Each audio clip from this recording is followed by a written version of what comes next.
ସକାଳୁ ବାସି ମୁହଁରେ ମାତ୍ର 3 ଥର ପଢ଼ି ଦିଅନ୍ତୁ ଏହି ଗୋଟିଏ ମନ୍ତ୍ର।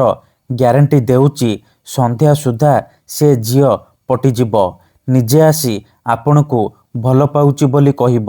ଆପଣଙ୍କ ପ୍ରେମରେ ଏମିତି ଦିବାନୀ ହେଇଯିବ କି ଆପଣଙ୍କୁ ନ ଦେଖି ଗୋଟେ ମୁହୂର୍ତ୍ତ ବି ରହିପାରିବନି। କେବଳ ଆପଣଙ୍କୁ ସକାଳୁ ଉଠିବା ମାତ୍ରେ ବାସି ମୁହଁରେ ମାତ୍ର 3 ଥର ଏହି ମନ୍ତ୍ର ପଢ଼ିବାର ଅଛି। ତାପରେ ଦେଖିବେ ଯେଉଁ ଝିଅ ପଟୁନଥିଲା ସେ ଝିଅ ଆପେ ଆପେ ପଟିଯିବ। ପାଗେଳି ପରି ଆପଣଙ୍କୁ ଭଲ ପାଇବ।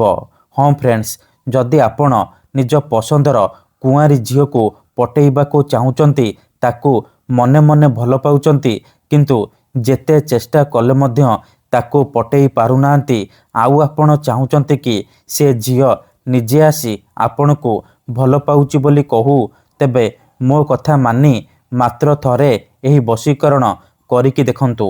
କାରଣ ଆଜିର ଏହି ଭିଡ଼ିଓଟିରେ ମୁଁ ଆପଣଙ୍କୁ ଶିଖେଇବି ନାରୀ ମୋହିନୀ ବଶୀକରଣ ବିଦ୍ୟା, ଝିଅ ପଟେଇବା ପାଇଁ ବଶୀକରଣ ବିଦ୍ୟା।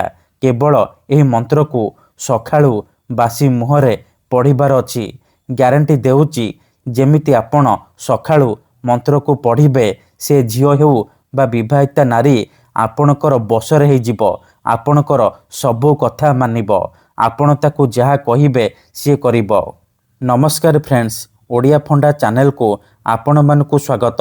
ଆଜିର ଏହି ବଶୀକରଣ ଦୁନିଆର ସବୁଠାରୁ ଶକ୍ତିଶାଳୀ ବଶୀକରଣ। ଯିଏ ବି ଏହାକୁ କରିଛି 100ରୁ 100% ସଫଳ ହେଇଛି। ବର୍ଷ ବର୍ଷ ଧରି ଭାଙ୍ଗି ଯାଇଥିବା ପୁରୁଣା ପ୍ରେମକୁ ଫେରାଇ ଆଣିପାରିଛି। ଶାଶୁ, ନଣନ୍ଦ, ଦିଅର, ଭାଉଜ କାହାକୁ ବି ନିଜ ବଶରେ କରି ତାଠାରୁ ନିଜର ମନ ମୁତାବକ କାମ ହାସଲ କରିପାରିଛି।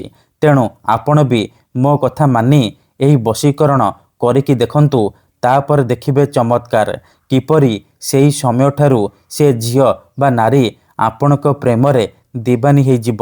ପାଗଳି ପରି ଆପଣଙ୍କୁ ଭଲ ପାଇବାକୁ ଲାଗିବ। ଆପଣଙ୍କୁ ନ ଦେଖି ଗୋଟେ ମୁହୂର୍ତ୍ତ ବି ରହିପାରିବନି। ତେବେ ଏହି ବଶୀକରଣ ଆପଣ କିପରି କରିବେ, କେମିତି କରିବେ, ମୁଁ ଆପଣଙ୍କୁ ଶିଖେଇବି। ସମ୍ପୂର୍ଣ୍ଣ ପ୍ରୟୋଗ ବିଧି ଠିକ୍ ଭାବରେ ଶିଖେଇବି। ଜାଣିବା ପାଇଁ ମୋର ଆପଣମାନଙ୍କୁ ଅନୁରୋଧ କି ଆପଣ ଭିଡ଼ିଓଟିକୁ ମୂଳରୁ ଶେଷ ପର୍ଯ୍ୟନ୍ତ ପୁରା ଧ୍ୟାନ ସହିତ ଦେଖନ୍ତୁ। ତେବେ ଯାଇକି ଆପଣ ସମ୍ପୂର୍ଣ୍ଣ ପ୍ରୟୋଗ ବିଧି ଜାଣିପାରିବେ। ଅଧାରୁ ଛାଡ଼ିକି ପଳେଇଲେ କିମ୍ବା କାଟି କାଟି ଦେଖିଲେ ଆପଣ କିଛି ବି ବୁଝିପାରିବେନି। ପରେ କମେଣ୍ଟ କରିବେ, ଗୁରୁଜୀ ଆପଣଙ୍କର ବଶୀକରଣ କାମ କରୁନି। ଦେଖନ୍ତୁ, ବଶୀକରଣ ବିଧି ଜାଣିବା ପୂର୍ବରୁ ମୋର ଗୋଟିଏ ଅନୁରୋଧ ଶୁଣି ନିଅନ୍ତୁ।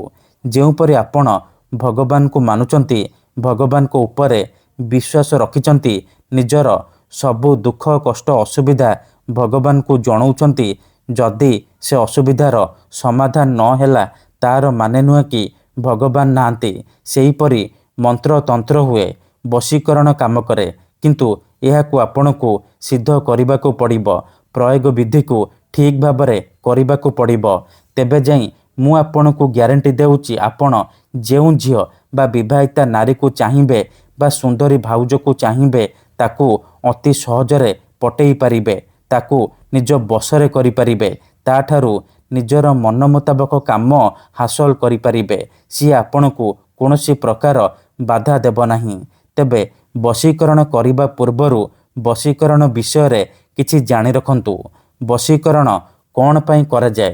ଯେତେବେଳେ ଆପଣ କାହାକୁ ନିଜଠାରୁ ଅଧିକ ଭଲ ପାଉଛନ୍ତି, ତା ବିନା ବଞ୍ଚିପାରିବେନି ଭାବୁଛନ୍ତି, ତା ପଛରେ ଗୋଡ଼େଇ ଗୋଡ଼େଇ ନିଜର ସବୁ ସମୟ ସାରି ସାରିଲେଣି, କିନ୍ତୁ ସେ ଝିଅ ବା ନାରୀ ଆପଣଙ୍କୁ ଭାव ଦେଉନି, ସେତେବେଳେ ଆପଣ ବଶୀକରଣ କରିପାରିବେ। ବଶୀକରଣର ମାନେ ହେଉଛି ନିଜର ଭାବନାକୁ ଅନ୍ୟର ଦିମାଗରେ ପହଞ୍ଚାଇବା, ନିଜର ଭଲ ପାଇବାକୁ ଅନ୍ୟର ଦିମାଗରେ ପହଞ୍ଚାଇବା, ମାନେ ସେ ଝିଅ ବା ନାରୀର ଦିମାଗରେ ପହଞ୍ଚାଇବା। ତେଣୁ ମୋର ଆପଣମାନଙ୍କୁ ଅନୁରୋଧ କି ମନରେ କୌଣସି ଖରାପ ଉଦ୍ଦେଶ୍ୟ କିମ୍ବା କୌଣସି ଖରାପ କାମ ପାଇଁ ଏହି ମନ୍ତ୍ରକୁ ପାଠ କରିବେନି। କାହିଁକି ନା ଏହି ବଶୀକରଣ ମନ୍ତ୍ର ସବୁଠାରୁ ସହଜ କିନ୍ତୁ ମହାଶକ୍ତିଶାଳୀ ବଶୀକରଣ ମନ୍ତ୍ର।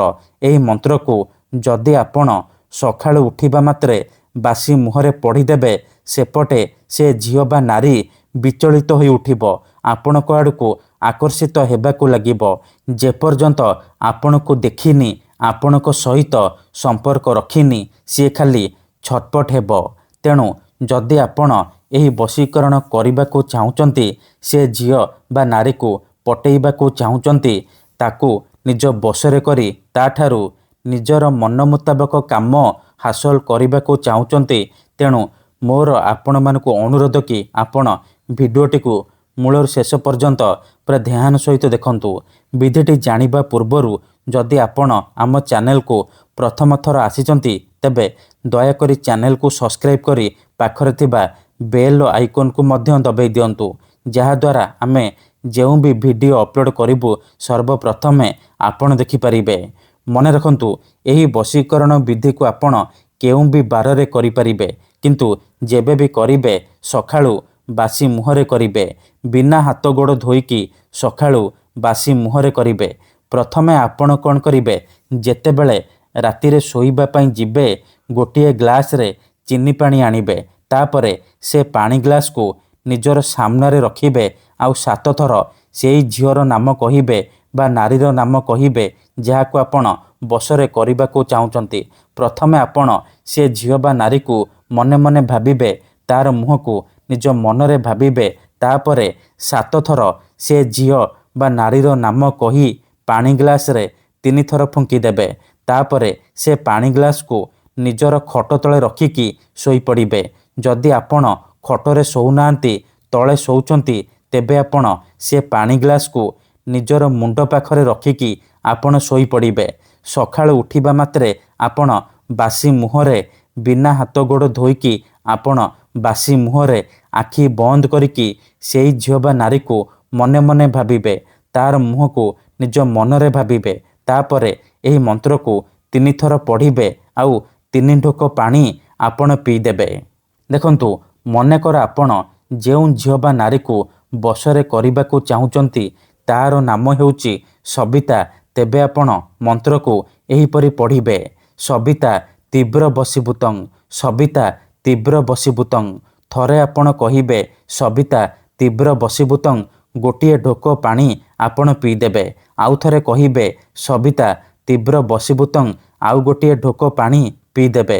ଏହିପରି 3 ଥର କହିବେ ଆଉ 3 ଢୋକ ପାଣି ଆପଣ ପିଇଦେବେ। ଏହିପରି ଆପଣ ଲଗାତାର 3 ଦିନ ପର୍ଯ୍ୟନ୍ତ ସକାଳୁ ଉଠିବା ମାତ୍ରେ ବାସି ମୁହଁରେ କରିବେ। ମନେ ରଖନ୍ତୁ, ଏହି ବିଧିକୁ ଆପଣ ଅଧାରୁ ଛାଡ଼ିବେନି। ଲଗାତାର 3 ଦିନ ପର୍ଯ୍ୟନ୍ତ ସକାଳୁ ଉଠିବା ମାତ୍ରେ ବାସି ମୁହଁରେ ଏହିପରି କରିବେ। ତାପରେ ଦେଖିବେ ଯେଉଁ ଝିଅ ପଟୁନଥିଲା ସେ ଝିଅ ଆପେ ଆପେ ପଟିଯିବ। ପାଗଳି ପରି ଆପଣଙ୍କୁ ଭଲ ପାଇବାକୁ ଲାଗିବ। ଯେଉଁ ବିବାହିତା ନାରୀ ବା ପଡ଼ିଶା ଘର ଭାଉଜ ଆପଣଙ୍କୁ ଭାଉ ଦେଉନଥିଲା, ସେ ନାରୀ ନିଜେ ତୁମକୁ ଫୋନ୍ କରିବ, ହାତ ଧରିକି ରୁମ୍କୁ ଡାକିବ, ଯାହା ଚାହିଁବେ ତାହା କରିବ। ଧନ୍ୟବାଦ।